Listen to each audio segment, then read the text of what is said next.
Assalamualaikum warahmatullahi wabarakatuh. Halo teman-teman, perkenalkan nama saya Rifno Arka. Nah, di video kali ini saya ingin berbagi nih ilmu tentang teknologi modern yang semakin berkembang di sekitar kita. Nah, di dalam video ini juga kita akan membahas berbagai teknologi seperti kecerdasan buatan, Internet of Things, keamanan cyber, dan juga IP address. Dan melihat bagaimana sih semua itu diterapkan di dalam kehidupan sehari-hari. Nah, mari kita belajar bersama. Kita hidup di era digital di mana teknologi bukan hanya memudahkan, tetapi juga untuk membuka peluang dan tantangan baru. Nah, apa saja sih itu? Mari kita mulai dengan membahas kecerdasan buatan atau AI. Nah, sebelum kita mengetahui lebih lanjut tentang apa sih AI itu dan apa sih kecerdasan buatan itu, terlebih dahulu kita akan mengetahui tentang penjelasan dari AI itu sendiri. Nah, AI itu adalah kemampuan komputer atau sistem untuk meniru kecerdasan manusia seperti belajar, mengambil keputusan, memecahkan masalah, dan memahami bahasanya. Nah, tujuan dari pembuatan AI ini sendiri yaitu tidak lain dan tidak bukan untuk membantu manusia bekerja lebih efisien dengan memberikan solusi berbasis data. Nah, contoh AI di kehidupan sehari-hari yang sering kita alami itu seperti media sosial. Nah, di media sosial ini tuh AI itu digunakan untuk memberikan rekomendasi konten, misalnya di TikTok. Nah, di TikTok ini tuh video yang sering kalian muncul di For You page atau FYP kalian. Nah, dipilih berdasarkan algoritma AI yang menganalisis preferensi pengguna kalian. Selanjutnya, untuk e-commerce dalam AI itu, nah dalam e-commerce ini tuh pembelanjaan online atau mungkin kalian pernah belanja online. Nah, kalian pasti mendapatkan rekomendasi produk yang sepertinya pas banget. Nah, salah satu itu adalah peran AI, yaitu menganalisis riwayat pencarian kalian dan belanja kamu. Selanjutnya untuk chatbot. Nah, di chatbot ini tuh saat kita bertanya sesuatu di website atau aplikasi, chatbot seperti CS virtual yang menjawab pertanyaan kita adalah bentuk sederhana dari AI. Manfaat dari AI itu sangat-sangat banyak. Nah, salah satunya yaitu yang pertama, membantu mengotomatisasi tugas-tugas sederhana. Yang kedua, meningkatkan efisiensi di berbagai bidang seperti kesehatan, pendidikan, dan bisnis. Nah, teman-teman, mungkin kalian bertanya-tanya nih, bagaimana sih, kenapa sih AI itu dapat melakukan membantu manusia dalam bidang media sosial, e-commerce, dan lain-lain. Nah, AI itu memiliki cara kerja yang sangat fleksibel yang dapat membantu manusia. Seperti yang pertama untuk pengumpulan data, yang kedua pemrosesan data, dan yang ketiga yaitu pengambilan keputusan. Nah, saya akan menjelaskan cara kerja dari AI ini. Yang pertama, untuk pengumpulan data. Untuk pengumpulan data ini, AI membutuhkan data besar atau biasa kita sebut big data untuk belajar. Misalnya untuk mengenali wajah, AI ini tuh dilatih dengan ribuan gambar wajah untuk dapat mengenalinya. Selanjutnya yaitu kedua, proses data. Nah, untuk pemproses data ini tuh diproses menggunakan algoritma machine learning di mana sistem mencoba menemukan pola atau hubungan dari data tersebut. Selanjutnya yang ketiga, cara kerja AI yang ketiga itu pengambilan keputusan. Nah, di pengambilan keputusan ini setelah pemrosesan data, AI menggunakan pemrosesan data itu untuk membuat keputusan. Nah, sebagai contoh, AI pada kamera ponsel kalian yang bisa mengenali wajah saat mengambil foto kalian. Nah, selanjutnya IP address. Setelah kita membahas tentang kecerdasan buatan atau AI, selanjutnya kita akan membahas tentang IP address dan perannya di kehidupan kita sehari-hari. Jadi apa sih IP address itu? Nah, IP address itu tuh kita ibaratkan adalah alamat yang diberikan ke setiap perangkat yang terhubung ke internet, seperti alamat rumah tetapi untuk perangkat. Nah, peran IP address sendiri ini tuh ada dua. Yang pertama, mengidentifikasi lokasi, dan yang kedua yaitu untuk koneksi antar perangkat. Nah, untuk identifikasi lokasi ini, IP address itu misalnya kamu menggunakan layanan seperti Google Maps. IP address itu membantu menentukan lokasi awal kamu. Jadi itu IP address ini tuh mengidentifikasi lokasi kita dengan menggunakan Google Maps. Selanjutnya untuk koneksi antar perangkat. Nah, semisal dalam jaringan WiFi di sekolah atau rumah. Nah, IP address ini memungkinkan perangkat seperti laptop, HP, dan printer saling terhubung dengan menggunakan IP address ini. Contoh relevan di kehidupan kita sehari-hari seperti saat login ke media sosial. Nah, dari perangkat baru, platform mungkin sering meminta verifikasi karena mendeteksi IP address yang tidak biasa. Maka dari itu, platform tersebut meminta IP address karena tidak mengetahui bahwa saat kalian login itu menggunakan perangkat baru. Selanjutnya, yaitu pelacakan IP yang digunakan dalam investigasi kejahatan di dunia maya, seperti pencurian data. Nah, di kasus ini, IP address itu sangat-sangat penting. Kenapa? Karena dalam pelacakan IP ini, kita dapat mengetahui bahwa siapa sih yang dapat atau melakukan pencurian data tersebut. Untuk cara kerja IP address itu ada beberapa tahap. Yang pertama, penugasan alamat, yang kedua, identifikasi dan komunikasi, dan yang ketiga yaitu DNS atau Domain Name System. Nah, yang pertama, penugasan alamat. Untuk penugasan alamat ini, cara kerjanya yang pertama, setiap perangkat yang terhubung ke internet diberikan alamat IP oleh penyedia layanan internet atau ISP atau router. Nah, setelah langkah tersebut, langkah selanjutnya yaitu identifikasi dan komunikasi. Setelah melakukan penugasan alamat, ketika perangkat ingin mengirim atau menerima data seperti membuka situs web, nah IP address ini tuh digunakan untuk memastikan data dikirim ke tujuan yang benar.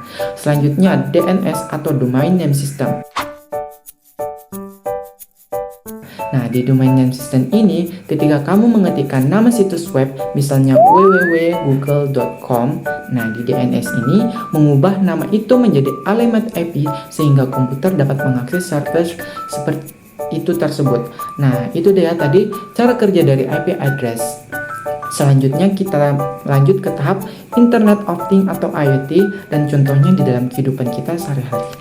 Nah, sebelum kita lanjut mengenai contoh dari IoT sendiri dan manfaatnya, kita mungkin terlebih dahulu harus mengetahui dari apa sih IoT itu dan bagaimana sih manfaat dari IoT tersebut. Nah, IoT itu adalah teknologi yang menghubungkan perangkat sehari-hari ke internet, memungkinkan mereka berkomunikasi dan bekerja sama secara otomatis. Sebagai contoh, di kehidupan sehari-hari kita itu mungkin kalian pernah dengar yang namanya rumah pintar atau smartphone. Nah, di smartphone ini seperti lampu yang bisa dikontrol lewat HP. Nah, untuk cara kerjanya itu seperti mematikan lampu dari tempat tidur atau di tempat lain, itu adalah salah satu contoh IoT. Selanjutnya di bidang pertanian nih. Nah, di bidang pertanian ini seperti sensor IT. Nah, teknologi sensor IT ini tuh digunakan untuk memantau kelembaban tanah dan memberitahu petani kapan harus menyiram tanaman tersebut. Selanjutnya yang ketiga yaitu transportasi. Ya, di bidang transportasi ini kita menggunakan teknologi seperti GPS. Nah, di GPS ini tuh kendaraan yang memberikan rute tercepat berdasarkan lalu lintas. Jadi GPS ini tuh memberikan kita saran bahwa rute tersebut adalah rute yang paling cepat agar kita dapat ke satu tujuan dengan cepat. Nah, manfaat dari IoT ini sendiri tuh juga banyak. Salah satunya yang pertama memudahkan kehidupan sehari-hari, seperti tadi rumah pintar kita dapat mematikan lampu di berbagai tempat. Yang kedua yaitu menghemat energi dan waktu. Kita dapat melakukannya dalam suatu tahap tertentu tanpa melakukannya kedua kali, seperti mematikan lampu tersebut. Kita dapat melakukannya di berbagai tempat ketika kita melakukan pekerjaan. Nah, pekerjaan ini sangat-sangat penting. Kita dapat mematikan lampu tersebut di tempat sambil bekerja tanpa melakukannya atau mematikan saklar tersebut. Selanjutnya, untuk keamanan cyber dan kejahatannya di dunia maya. Jadi, apa sih keamanan cyber itu? Nah, keamanan cyber itu adalah langkah-langkah yang diambil untuk melindungi data dan sistem dari serangan dunia maya.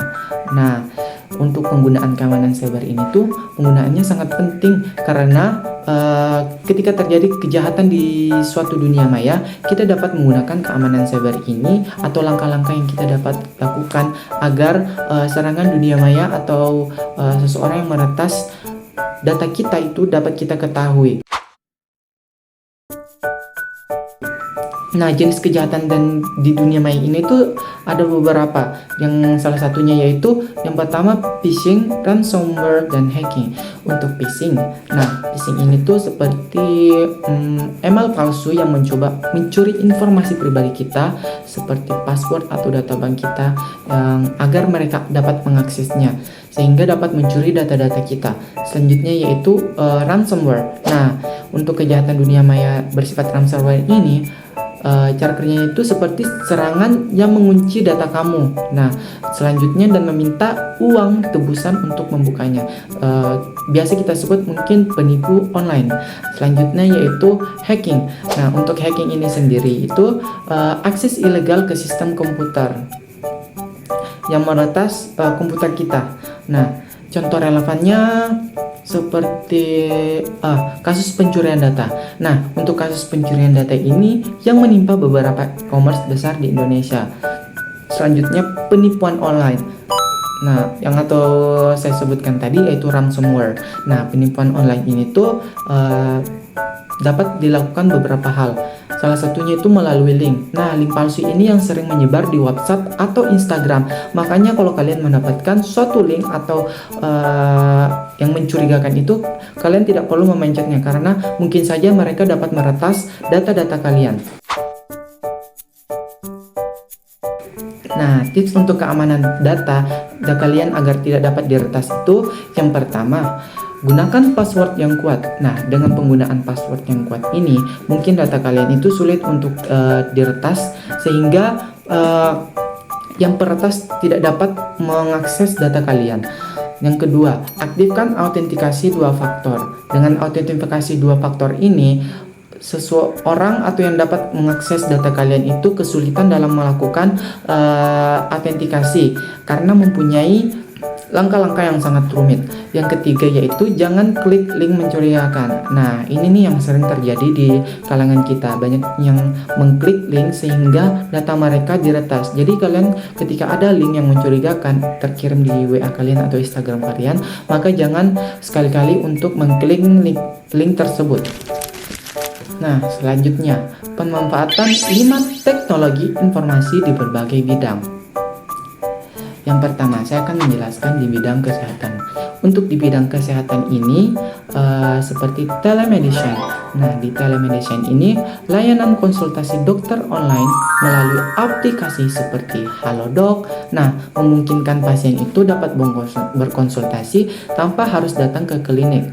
Selanjutnya, AI dalam diagnosa. Nah, AI ini tuh membantu menganalisis hasil scan medis seperti MRI atau CT scan dan memberikan hasil yang lebih cepat dan akurat. Contoh nyata di kehidupan kita sehari-hari, di rumah sakit modern yang hingga saat ini AI itu tuh digunakan untuk mendeteksi penyakit seperti kanker sejak dini sehingga peluang pengobatannya tuh lebih efektif. Sehingga tuh penggunaan teknologi ini tuh dapat memudahkan manusia agar penganalisis suatu penyakit itu dapat dilakukan secara efektif dan cepat dan tepat. Selanjutnya di bidang pendidikan. Untuk bidang pendidikan ini seperti tahun lalu saat terkena COVID-19, kita melakukan pembelajaran daring. Nah, di pembelajaran daring ini tuh kita menggunakan platform seperti Google Classroom atau Ruang Guru yang mempermudah guru dan siswa untuk melakukan proses belajar mengajar di kapan saja dan di mana saja. Selanjutnya, teknologi VR. Nah, di bidang pendidikan ini, teknologi VR itu atau virtual reality digunakan untuk simulasi laboratorium. Misalnya, siswa dapat melakukan eksperimen kimia tanpa resiko kecelakaan. Nah, contoh nyatanya itu di dalam kehidupan sehari-hari kita seperti selama pandemi, pembelajaran online membantu siswa tetap mengikuti kurikulum meskipun tidak berada di sekolah melalui pembelajaran daring tersebut. Selanjutnya, untuk bidang bisnis. Nah, di bidang bisnis ini tuh ada beberapa teknologi yang diterapkan.